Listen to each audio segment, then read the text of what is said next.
elections, you've been touring communities in Margibi County, especially the lower part of Margibi County. What are some of the things that you heard from the people, and what have they been telling you? You know, my plan is something that the people have not heard. And everywhere I've gone, they've told me, first, they've never seen a presidential candidate go in the places that I've gone.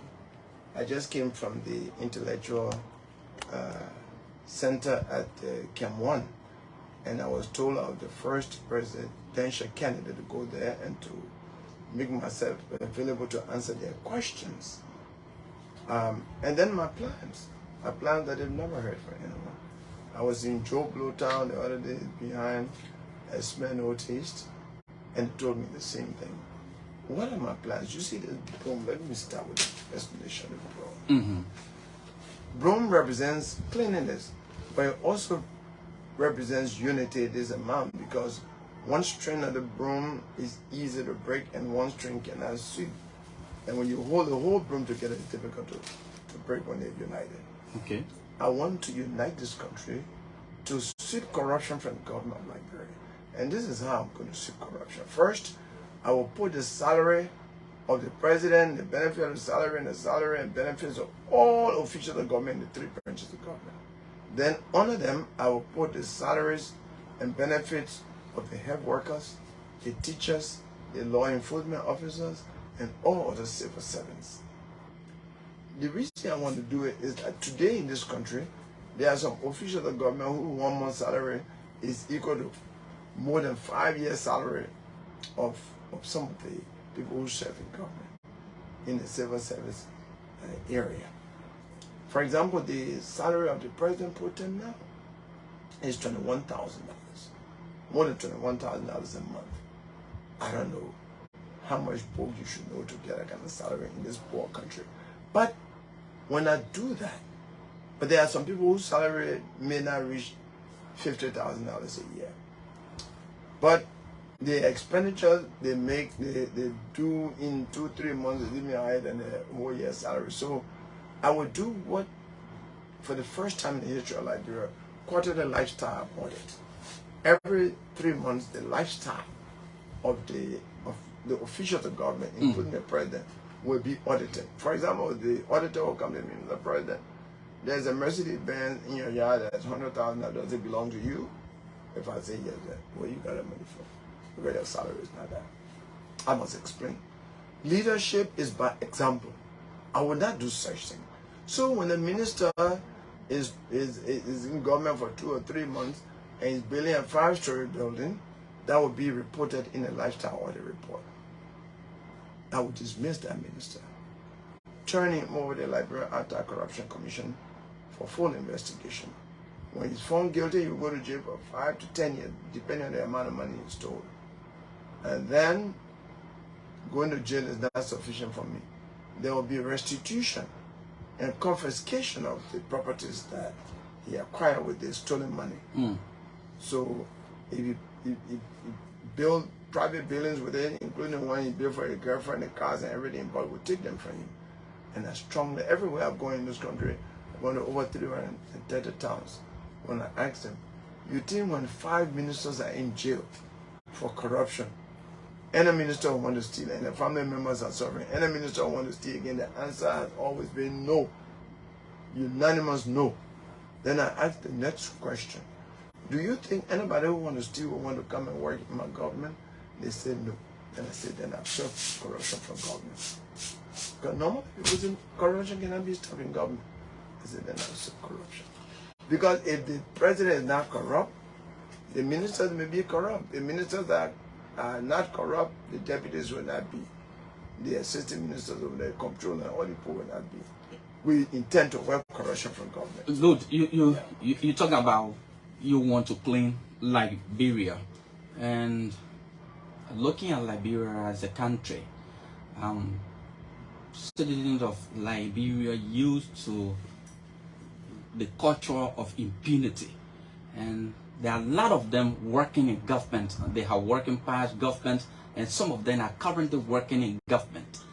And with this political campaign or activities going on, some of them will probably be supporting you, Councillor Gongloe, whether knowing it or unknowing it. But some of them might be supporting you. And taking on state power as a president in the future, how possible would that be to prosecute those people that have worked in government in the past, and some of them might be your family members and close associates?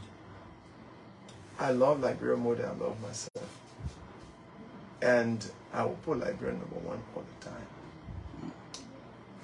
I've been listening to write a book, but if I were to write a book and you read it, I was in America in 1990 when Dr. Sawyer came here and wanted people to assist no salary. I left the United States and came to work for the interim government to help bring peace. I always put Liberia ahead. And I would not consider any family member who is corrupt or a friend who is corrupt. I will deal with you. You know? So, man, and my role model in that is President Talbot.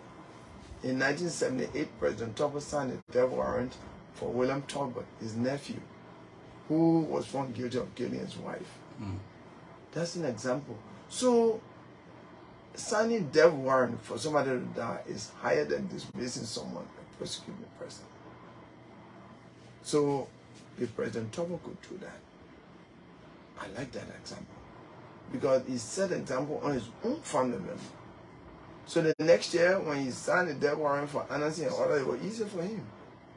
The next year, he signed a death warrant for 7 persons. But had he now signed a death warrant for his relative, the country would have come up in arms against him and said, oh, you can execute other people's family members, but not your own. Legitimacy and credibility is when you act against what should be considered your self-interest, and people respect you more. And that's what I want. I want to bring credibility to the government, and I'm prepared to prosecute anyone. I don't care whether you support me or not. Because Liberia must triumph. Liberia must be a better place. Not like now, that Liberia is considered the dirtiest country in Africa and the 10th poorest country in the world. And you can see poverty. In Monrovia, a bowl of cocoa, a cocoa bona is $500, $400 to $500. And one person does not have the capacity to buy it. You know?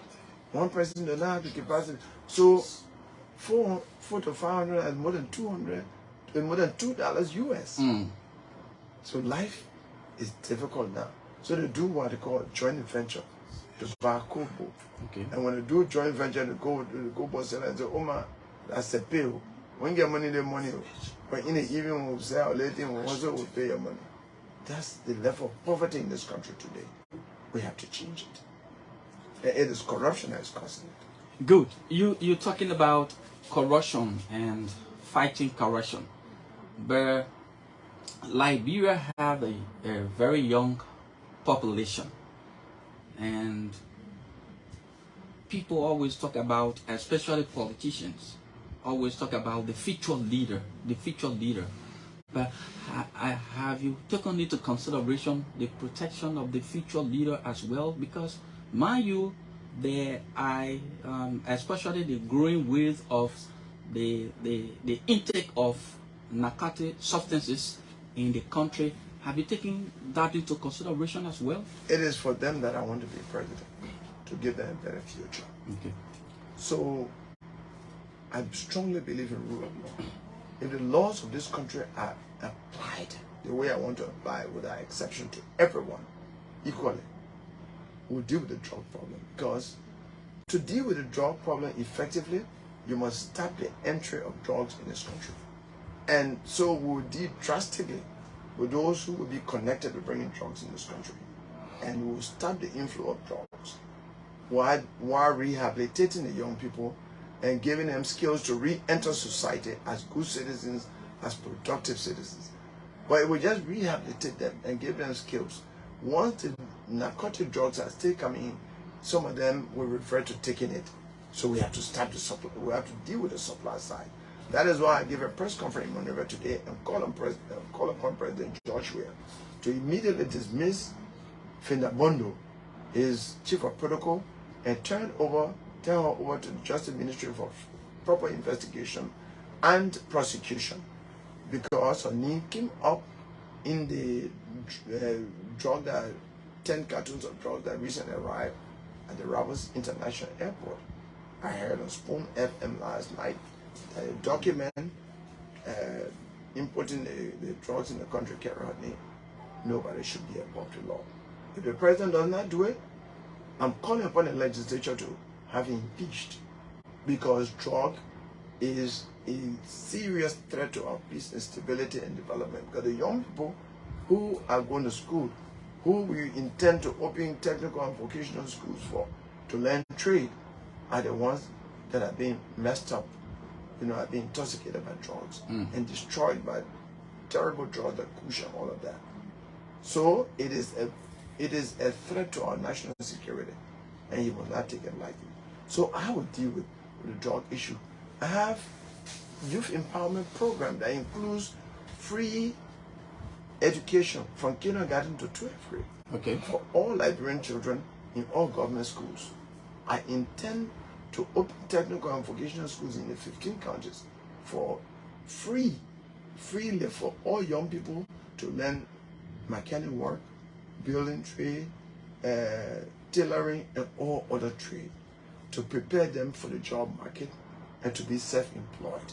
Because today they are only riding motorbikes, they are doing private security jobs, they are going to the gold mine and doing menial jobs. They are not prepared. We need to prepare them. Councillor Gongloe, one issue is the health situation, healthcare delivery. Are you taking that into consideration as being part of your plans, taking over Liberia as Yes. president? Are you considering healthcare? Right. I have a 10-point agenda for better Liberia. It starts with education, health, food security, and road construction and maintenance. So I've done the education side. One more thing on the education side, I intend to eliminate illiteracy in 2 years. I'm an adult literacy teacher. My plan is to give at least small stipend to students from 7th grade level to college level to teach at least 10 illiterate people in the communities that they live every day after school, teaching them 1, 2, 3, ABC and all of that. And I strongly believe that when we carry on our program in 2 years, all Liberians who are illiterate will know how to put number in the phone, how to read text messages, how to send text messages. That's education. The health side, I intend to make the government health system the best. Government hospital and clinics to be better than private hospital and clinics. This is how I would do it. As president, I will pay my first visit to JFK. And I say I came for a medical checkup. And when they say, Mr. President, we don't have anything here to check you up, I will fire the head. Because I would say, government, where are the things that government put it? The police should investigate that head. I would do that to 10 health facilities.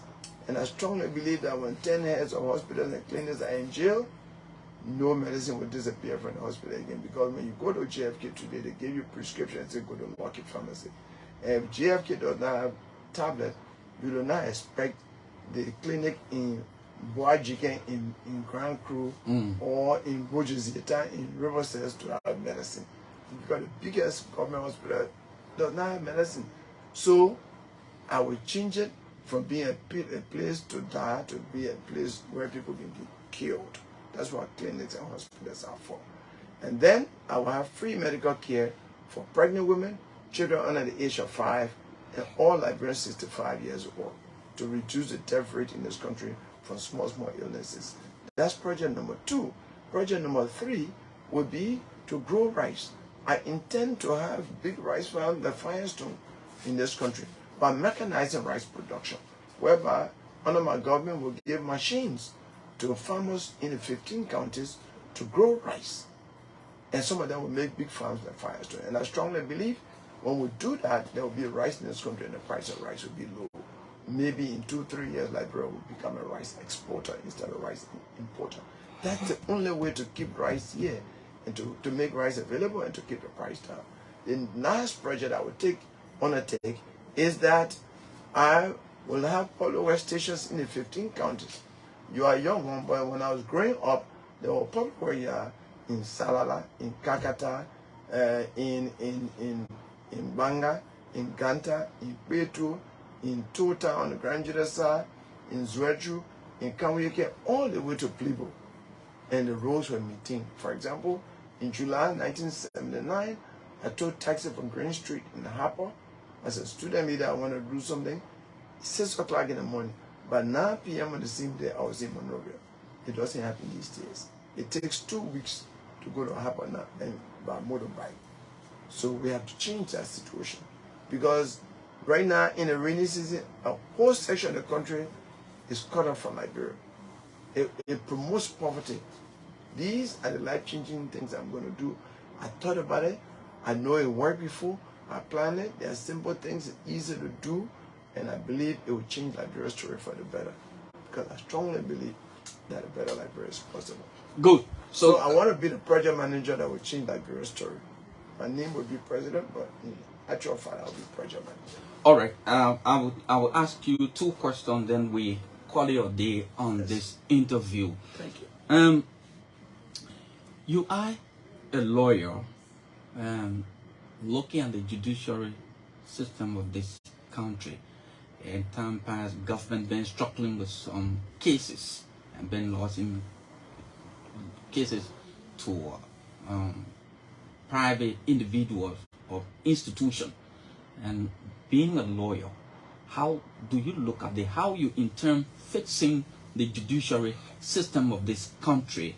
That 1, 2, you are one presidential candidate that traveled almost in all of the villages and towns in Liberia. During your tour, what did you see or what did you hear from the people? High level underdevelopment. I felt terrible. I strongly believe that you cannot carry on a work that you don't know. So I wanted to see the scope of work of a president. So I went all over, outside the main road to villages, so I can see the conditions under which people are living. And the work to elevate the people's life to a better life is huge. But I strongly believe I can do it. But they were very appreciative that I went around. Some places I went, they said, we never even see a district commissioner come to us.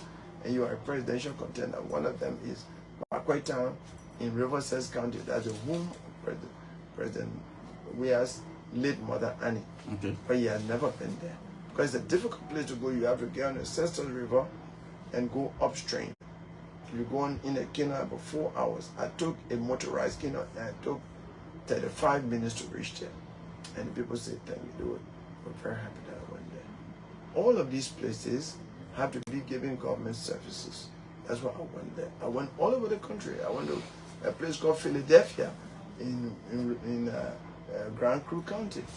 You know, so I've been all over and I have in my head the scope of work that I need to do. So on the judiciary, there's no question that we have challenges. 2 former Chief Justices have said the judiciary is corrupt. The current president of the Judges Association, Trial Judges Association said the judiciary is corrupt. We have to work.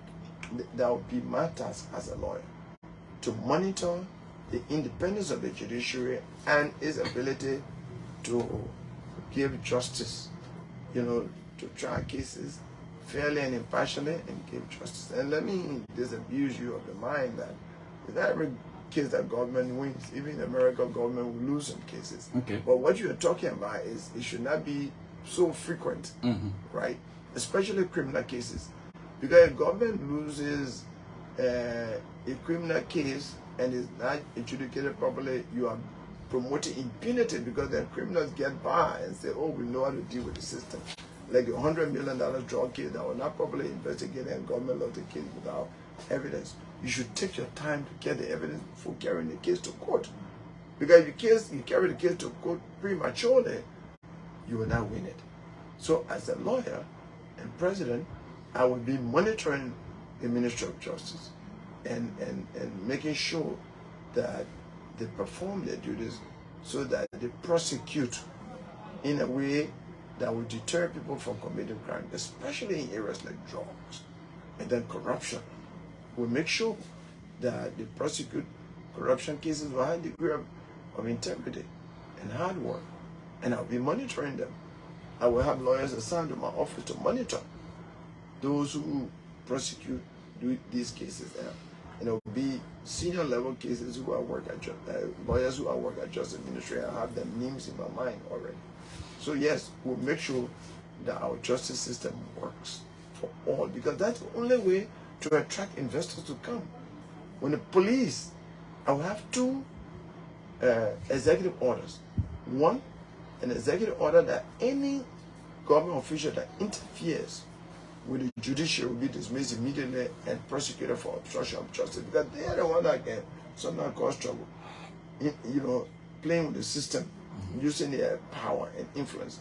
I will have another executive order for against any government official that interferes with police operation, so that police can enforce the law fearlessly and with integrity.